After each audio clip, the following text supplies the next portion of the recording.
Mladostniki se pogosto soočate s pomanjkanjem spanja, saj je za vas pogosto značilno, da odhajate k počitku pozno, zaradi obveznosti pa vstajate zgodaj. K temu izdatno prispeva tudi druženje, zaradi katerega mnogi odhajate pozno v posteljo, zlasti med vikendi. Kako kljub temu zadostiš potrebam po spanju? Odstrani elektronske naprave iz spalnice in jih ne uporabljaj vsaj 30 minut pred uspavanjem.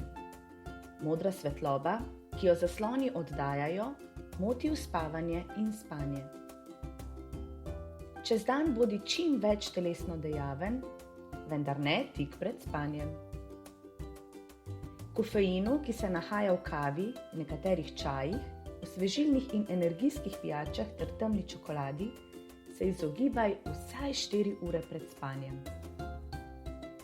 Izogibaj se prigrizkom ter premajhnim ali preobilnim obrokom pred spanjem. Poskrbi za dobro rutino, stalno uro večernega uspavanja.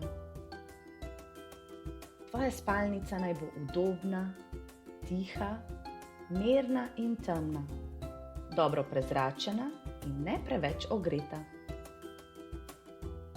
O stvareh, ki te težijo, se pogovori z osebo, ki ji zaupaš.